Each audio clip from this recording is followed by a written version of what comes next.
Então, nós vamos iniciar, né, essa atividade de hoje, ela está relacionada à tarefa 2, né, do trabalho de conclusão de curso 1. A tarefa 1 você já deve ter recebido lá no e-mail de vocês, aliás, no SIGA. E aqui nós vamos trabalhar diretamente com a fundamentação teórica.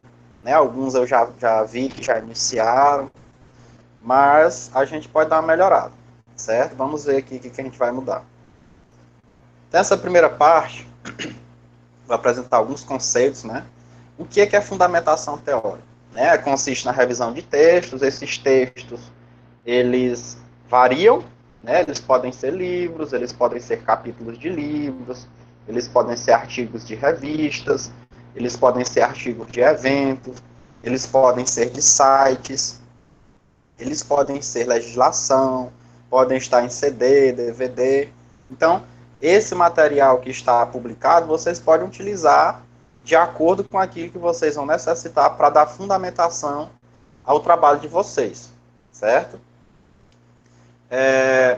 Essa seleção de leitura, ela refere-se ao assunto abordado, certo? Vocês vão fazer um levantamento bibliográfico inicialmente. Esse levantamento, parte dele, eu já enviei, né, para vocês. Vocês já têm algum material já em mãos, né, para leitura. E esses textos, né, eles vão permitir que vocês interpretem e discutam, né, a respeito daquela temática que vocês estão trabalhando. É como se vocês fossem dialogar diretamente com aqueles autores. Ou seja, aqueles autores, eles vão estar diretamente relacionados àquilo que vocês estão pesquisando. Por exemplo, você achou um livro, esse livro tem um título muito semelhante ao que você está trabalhando, mas não necessariamente esse livro como um todo, ele vai ser utilizado por você. Pode ser só um capítulo, certo? Contudo, essas leituras elas têm que estar diretamente relacionadas ao tema abordado por vocês. Esses textos, eles vão orientar a análise e interpretação dos dados coletados para a pesquisa. Isso vai dar fundamento a vocês lá no TCC, lá no segundo semestre, certo? Ou seja, essa fundamentação teórica que vocês vão escrever agora, quando vocês forem desenvolver o TCC de vocês, isso vai dar base. Por quê? Porque você vai poder comparar aquilo que tem na literatura, de um modo geral, àquilo que você encontrou como resultado de sua pesquisa. Ou seja, sempre vai haver essa comparação. Sempre é importante que vocês dialoguem com a fundamentação teórica de vocês. Professor, e o que é esse diálogo com a fundamentação teórica? Ora, se você vai discutir, por exemplo, o conceito de segregação, lá nos resultados de vocês vão encontrar alguma coisa que vai ligar a essa segregação. Então é importante que você busque associar aquele resultado que você encontrou a esse conceito. Ou a algum trabalho que você utilizou lá na fundamentação teórica, certo? Então isso dá base a você discutir, a você fundamentar lá os seus resultados no TCC. Dá credibilidade à pesquisa, ou seja, ele amarra um conceito, ele faz com que você tenha a probabilidade, a possibilidade de fazer uma discussão e fundamentar em algum desses conceitos que você discutiu. Ou seja, no caso aí, quando ele fala do campo científico, né, nós vamos utilizar conceitos relacionados à geografia. Então, você deve buscar fontes fidedignas, ou seja, fontes confiáveis e que ofereçam informações de qualidade. Por isso que tem algumas fontes que vocês devem evitar. Um exemplo delas, por exemplo, a biblioteca Wikipédia, né, porque ela pode ser editada. Tem alguns sites que vocês devem evitar também.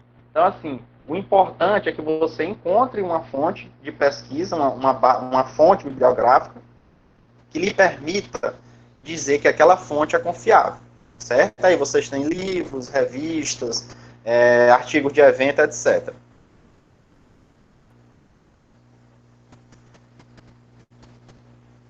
Esses textos, vocês devem tomar bastante atenção para não cometer determinadas falhas e prejudicar a qualidade da pesquisa. E que falhas são essas? É justamente relacionado ao material que vocês vão estar utilizando. Esse material é de qualidade? Esse material é de uma fonte segura? Esse material que você está utilizando, ele tem relação com aquilo que você está pesquisando? Certo? Então, vocês têm que se atentar para isso. Aí nós temos alguns elementos que vocês devem tomar bastante cuidado. Né? Quem já escreveu a fundamentação é bom que faça a revisão. Quem não escreveu, é bom começar a observar esses elementos. Observação às normas técnicas aplicadas à pesquisa científica.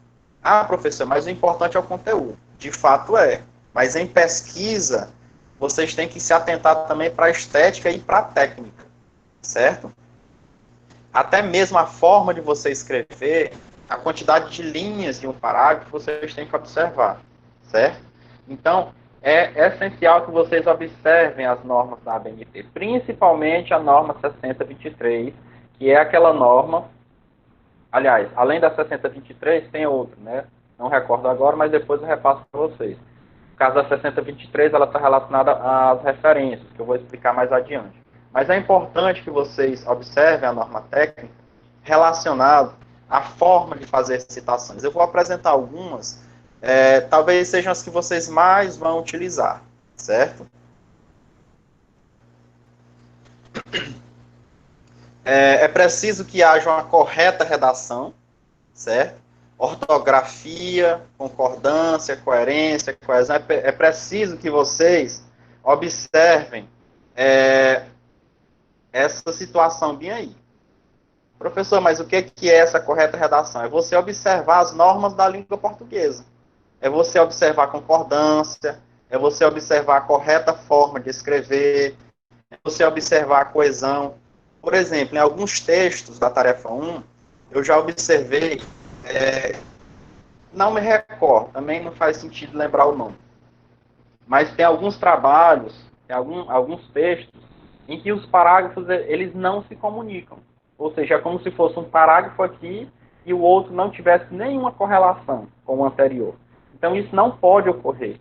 Certo? Na fundamentação teórica, a gente tem sempre que estar dialogando. Ou seja, quando você termina um parágrafo, é como se você deixasse um ponto para discutir no parágrafo seguinte. Há uma ligação, tem que haver essa ligação. Ou seja, isso é o que nós vamos falar, chamar de coesão. O que é a coerência? É mais ou menos o seguinte. Você começa dizendo que é importante, por exemplo, o uso de metodologias ativas no ensino da geografia. Isso você começa lá pelo meio da fundamentação, você já vai mudando de opinião, chega no final, você já mudou de opinião, certo? Você já está defendendo que isso não tem relevância. Então, coerência é você, do início ao final, defender a sua ideia, certo? E aquilo que talvez seja o mais relevante, evitar plágios, né?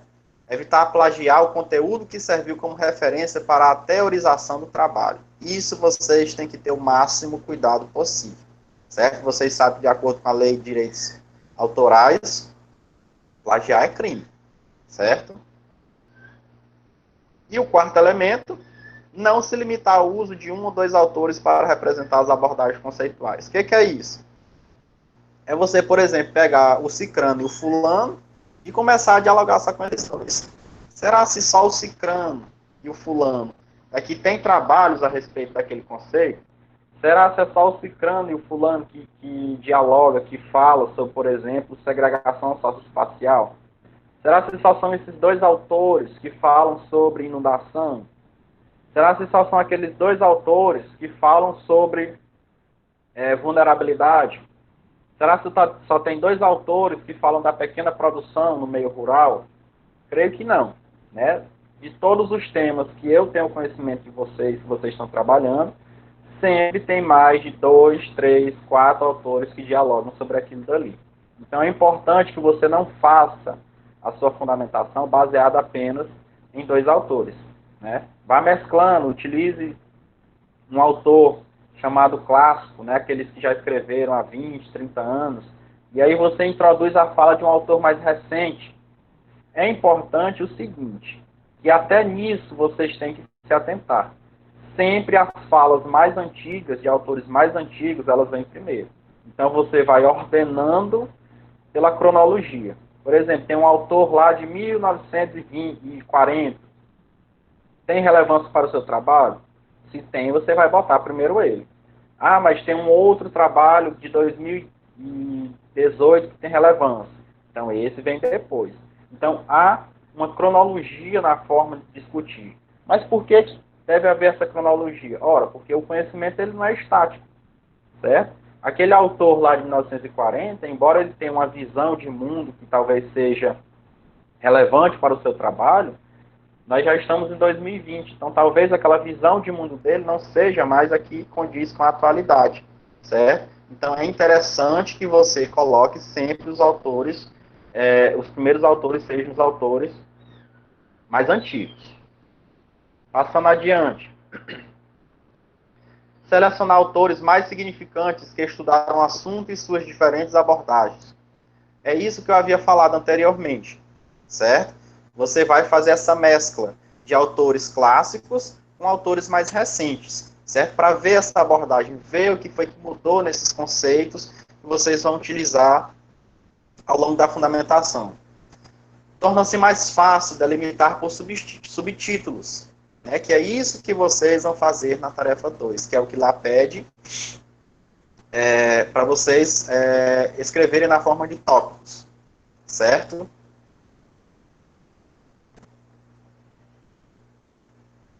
Identificar os principais conceitos do trabalho.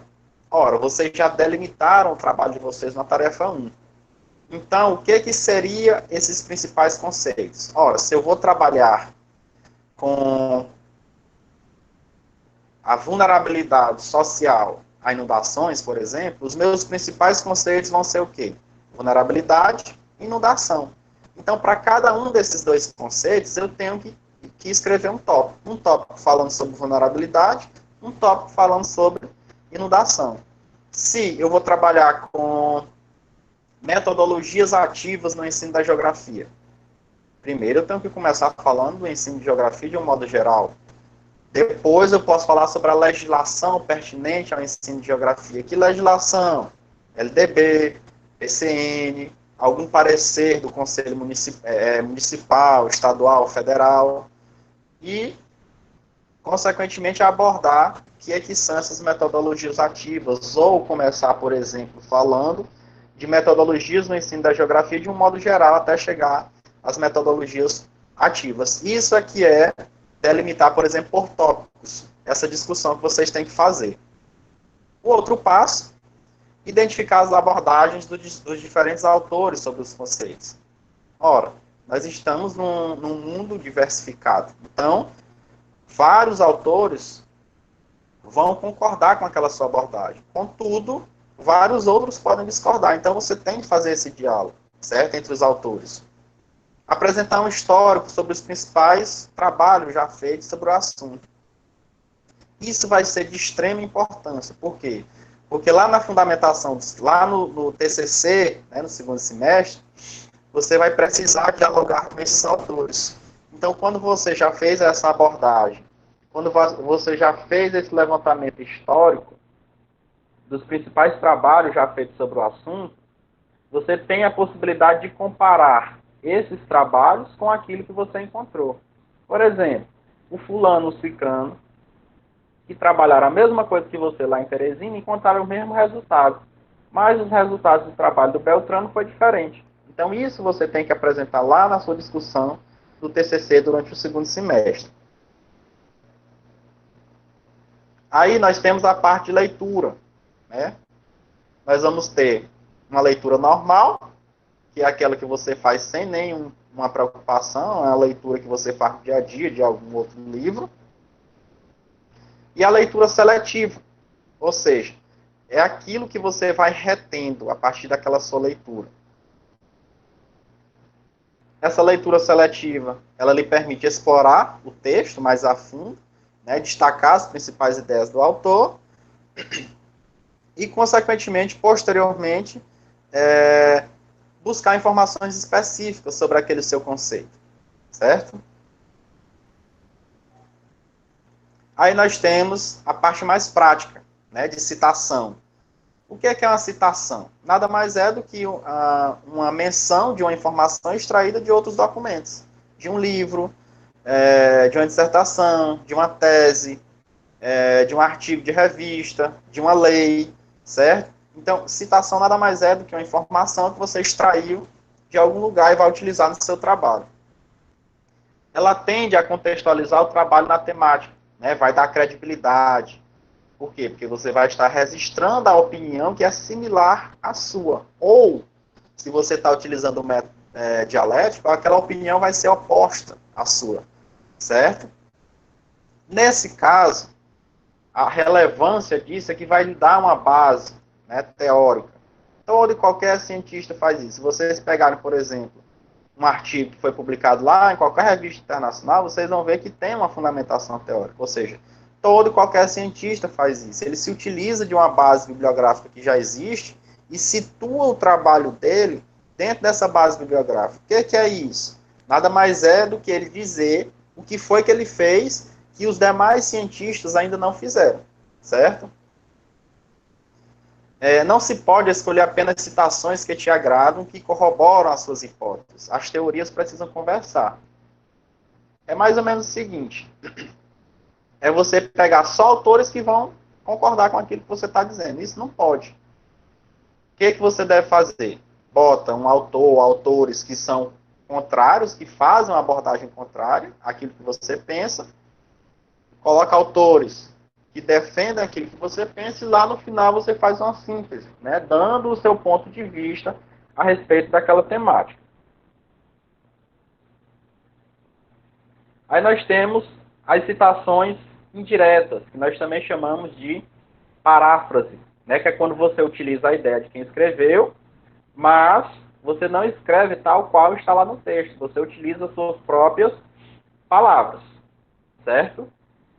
Então, o que seria uma citação indireta? É você ler um determinado trecho e colocar com as suas próprias palavras. Cuidado com isso, né? Porque ao não colocar de onde foi que você tirou a fonte, isso configura um plágio, certo? Ah, então quer dizer que eu não vou produzir nada. No momento, a parte da sua produção são nos outros itens, nos objetivos, na delimitação do tema, do problema de estudo. Nessa parte da fundamentação, tudo aquilo que não for ideia sua, você tem que botar de onde foi que você retirou. Aí nós temos exemplos, né, de uma citação indireta. Esse foi um trecho de um livro que eu retirei, né?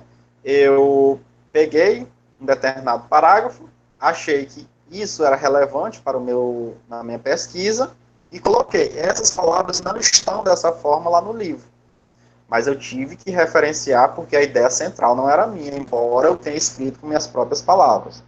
Percebam aí que os nomes dos autores, eles estão escritos tal qual manda a língua portuguesa. Nomes próprios, primeira letra, maiúscula. Isso quando fica fora do parênteses, né? Vocês estão vendo que dentro do parênteses só tem o ano. Então, quando o nome dos autores você escreve dessa forma, você faz o sistema de chamada dessa forma, em que o nome deles fica fora do parênteses, você tem que colocar somente a primeira maiúsculo, o restante minúsculo. Aí uma citação do Milton Santos. Percebam que o nome de Milton Santos, no caso Santos, o sobrenome, já está escrito de uma forma diferente. Então, se ficar dentro do parágrafo, todo o nome do autor, ele vai ficar maiúsculo, né? O que a gente chama de caixa alta. Então, percebam essa diferença. Ficou fora do parêntese, somente a primeira maiúscula. Dentro do parêntese, o nome completo, maiúsculo. Outro detalhe, na citação indireta, você cita apenas o ano, certo? Você não cita a página, certo? Já a citação direta, né, é uma transcrição literal da parte da obra do autor consultado, ou seja, você pega do jeito que está lá, é o famoso Ctrl+C, Ctrl+V. Nessa parte é preciso que vocês se atentem para o seguinte: toda citação direta ela tem que ser comentada, certo? Não adianta você querer encher lá o seu trabalho de várias citações diretas só para atingir o total de páginas mínimo. Toda citação direta ela tem que ser comentada anteriormente. Anteriormente, de preferência. Nós temos a citação direta curta, que obedece ao limite máximo de 3 linhas. Ela fica dentro do parágrafo e delimitada por aspas. Ou seja, o início você vai colocar entre aspas e lá no final você vai fechar as aspas. Um exemplo, uma citação de Camargo, citação de um livro, e vocês estão vendo que tem apenas 3 linhas, aspas no início, aspas no final. Essas reticências nós vamos ver adiante, né, quando é que eu as utilizo. A citação direta longa é aquela que ultrapassa 3 linhas. E aí ela fica diferente, ela não fica dentro do parágrafo, ela fica num parágrafo abaixo. Ela tem espaço simples, né, ao longo do texto vocês vão utilizar, na maior parte dele, espaço de 1,5, mas a citação direta, longa, ela fica em espaço simples. Ela tem um recuo de 4 centímetros da margem esquerda, certo? E ela fica em fonte 10. Um exemplo, está aí uma citação de um livro, né, de Souza, Azevedo e Araújo, lembrando que a citação direta ela demanda obrigatoriamente a inserção da página de onde você a retirou. Então vocês percebem aí que ela está em tamanho menor, ela tem um espaço separando o parágrafo da citação e ela está em espaço simples e com um recuo de 4 centímetros. Então isso é o que nós chamamos de citação direta longa.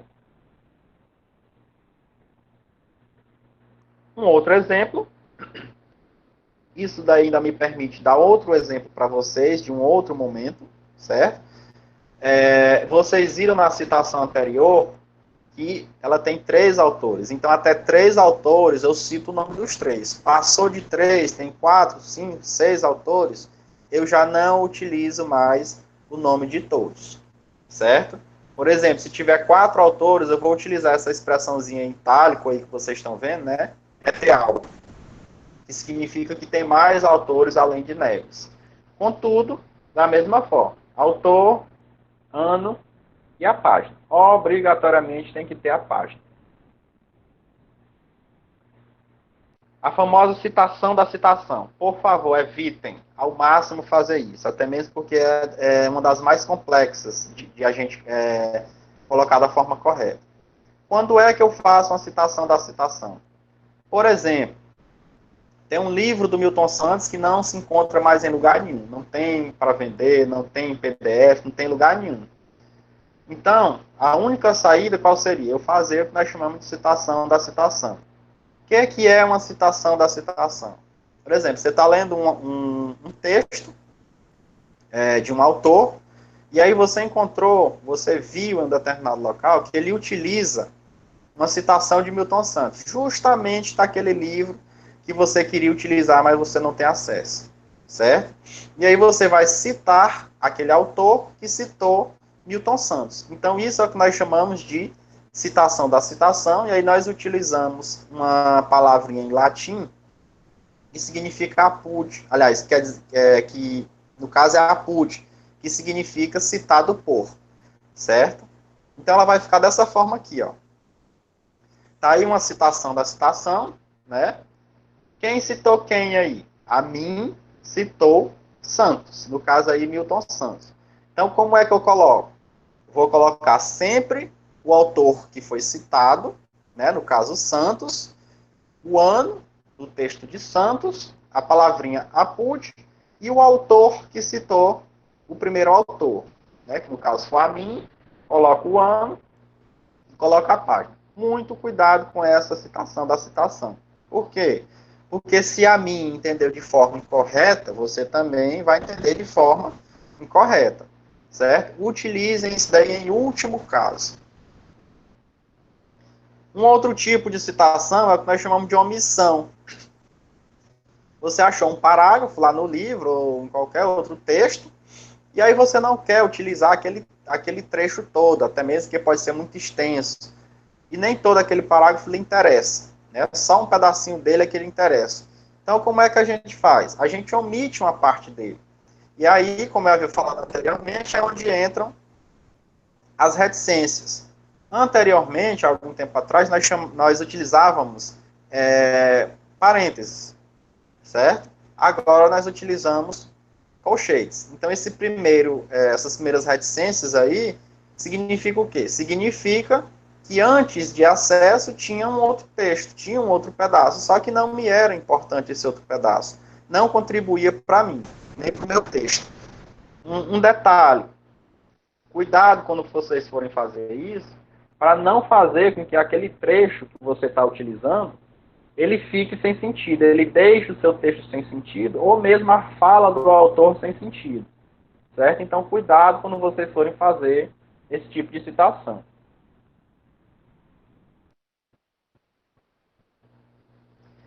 E o mais importante, né, que vocês estão esperando. E a tarefa 2? Como é que eu vou fazer? Lá na plataforma, quem já observou a tarefa 2, vocês vão ver que ela diz que ela tem que ter no mínimo 4 páginas e no máximo 8 páginas. 4 a 8 páginas. No mínimo 4, no máximo 8 páginas. Eita, e agora? Como é que eu vou colocar essas 4 páginas? Como é que eu vou escrever essas 4 páginas? Né? Tem outra figurinha aí, um termozinho que você gosta muito de utilizar, né? Eita lasqueira, agora como é que eu vou escrever essas mínimas 4 páginas? Então, agora nós vamos descoisar as coisas que estão coisadas, como de Tiririca.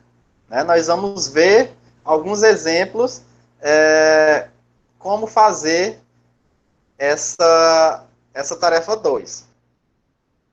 Eu trouxe alguns exemplos de TCCs, né? Mas são dissertações, são teses, mas vocês podem tomar como exemplo. Essa daí é a tese, né? A minha tese, Resiliência Ambiental às Secas e a Inundação na Subbacia Hidrográfica do Rio Piracuruca. E aí eu tirei parte do sumário da minha tese, que é isso que pede na tarefa 1. Aliás, na tarefa 2, certo? Lá embaixo tem a referência. Então, o título, né, da minha tarefa 2, no caso que me pede na tarefa 2 aí, é a fundamentação teórica, é aporte teórico conceitual e metodológico. E os tópicos que pedem na tarefa 2 é justamente isso que vocês têm que fazer. Como eu havia falado para vocês, para cada conceito que você tem no seu trabalho, você tem que discorrer sobre ele na fundamentação teórica.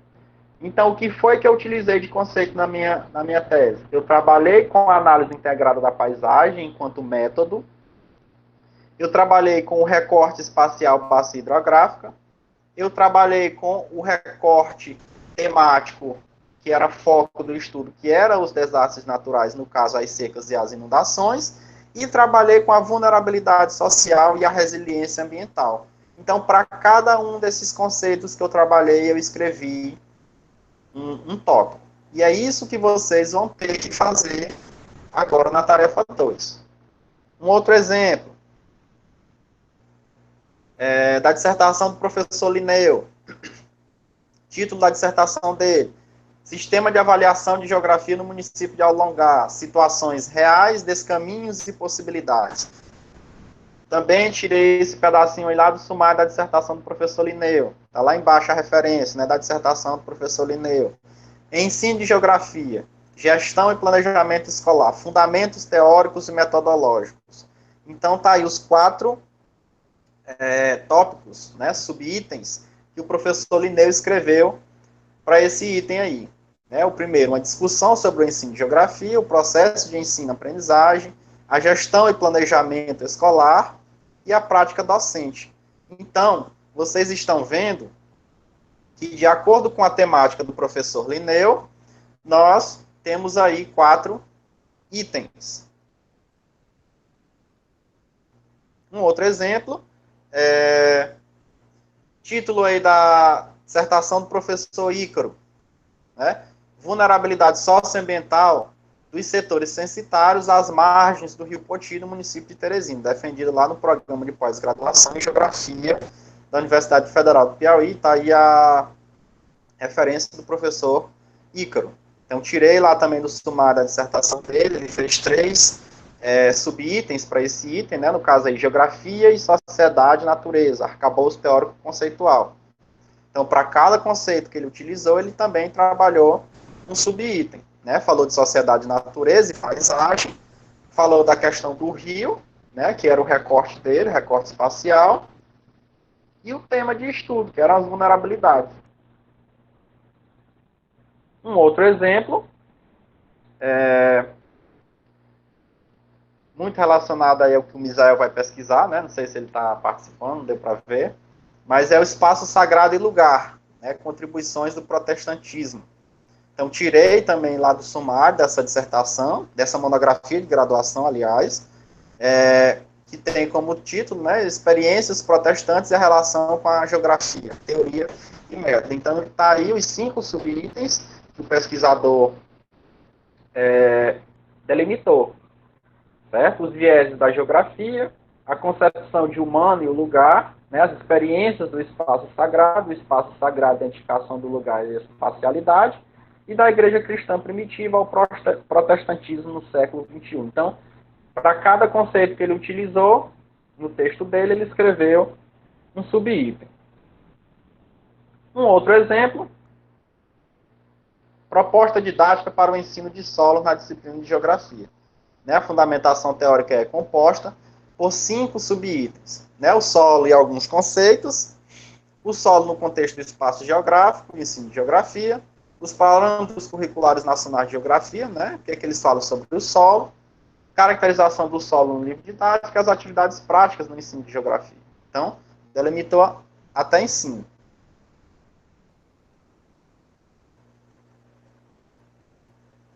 Um outro exemplo, né, seria, vou voltar aqui,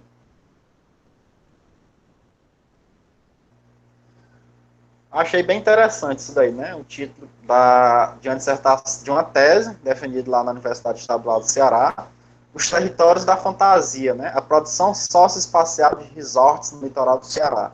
De fato é uma fantasia, né? Não é todo mundo que tem a possibilidade de desfrutar do conforto de um resort, né? Por isso o título Territórios da Fantasia. Também tirei do sumário, né? Da tese dessa pesquisadora. No caso, o método é a construção do objeto, né? Totalidade, movimento, contradições, materialidade e imaterialidade, e o caminho metodológico, né? Caracterizando a pesquisa. Importante agora, existe uma lei, uma norma da MNP, aliás, para dizer como é que eu faço as referências, aí uma do Absaber, né? Aí é um livro completo. Então tá aí todos os elementos que devem ter na referência quando eu faço o uso de um livro. Vocês estão vendo que está em negrito só até os 2 pontos. Por quê? Porque só até aí é título. Potencialidades paisagísticas não é título, é subtítulo. Um outro elemento, artigo de revista. O que fica em destaque não é o título do artigo, e sim o nome da revista, certo? Outro, dissertação. O que fica em negrito é o título da dissertação, mas aí tem alguns elementos, né? Você repete o ano 2 vezes, você tem que colocar a quantidade de páginas, tem a dissertação, a tese, a monografia, se é mestrado, doutorado, graduação, especialização, onde foi, em que universidade é que está ligado, o local e o ano. Como referenciar um site, né? Tá aí o nome, o local, aliás, a instituição, né, que é a ASA, no caso a Articulação Semiárido Brasileiro, o título, né, que é a história dessa instituição, disponível boto lá o link, ponto, acesso em e a data. Fica abreviado. O único mês que eu não vou abreviar é o mês de maio, certo? Todos os outros são abreviados. Um outro exemplo, análise de eventos. certo? Tem uma forma específica de citar o título, o nome do evento fica todo em maiúsculo, a edição, que geralmente dos eventos vem em romano, quando você vai referenciar, ele tem que ficar em arábico, o ano, o local onde ocorreu o evento, o que fica em destaque é o termo anais do evento, né, que é o livro eletrônico, repete novamente o local, o ano, não obrigatoriamente você tem que botar essa siglazinha, no caso do Simpósio Brasileiro de Censuramento Remoto, ele tem uma sigla, né? Você repete o ano e a página. Um outro exemplo de uma lei, né, um decreto federal, você tem que colocar o título da lei, o preâmbulo, que é justamente a respeito do que a lei fala, e o ano. Um exemplo aí de um capítulo de livro, o que fica em destaque é o título do livro, não é o título do capítulo, certo? Lá ao final você tem que colocar as páginas do capítulo. Bem, era isso, né, que eu tinha para explanar para vocês. Espero que tenham entendido. Agora vamos lá as dúvidas, né, que vocês têm, que ficou alguma coisa aí.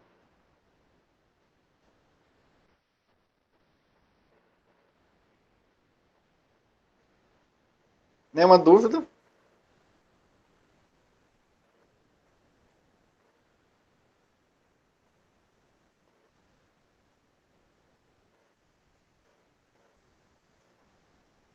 Deu para entender tudo? Podem abrir o microfone agora, viu? Quem tiver alguma dúvida, pode fazer a pergunta diretamente aí.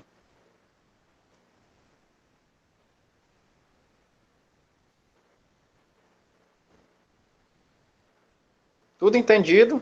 Ficou nenhuma dúvida, não?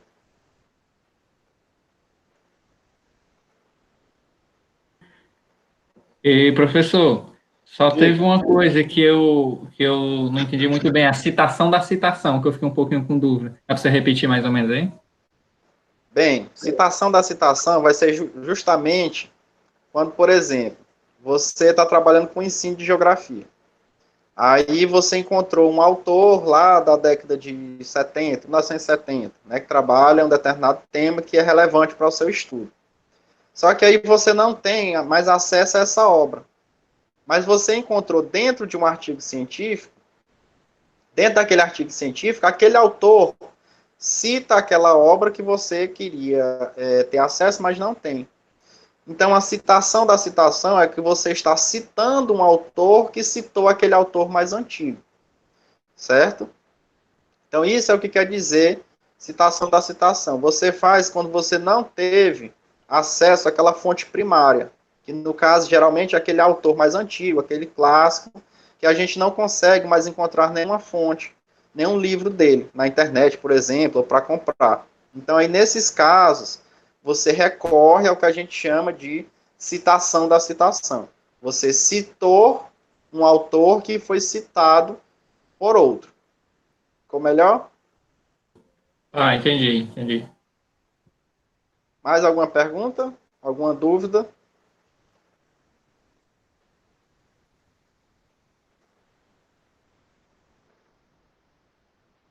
Não? Que bom que entenderam tudo, né? Caso tenha alguma dúvida, né, vocês podem perguntar depois pelo WhatsApp ou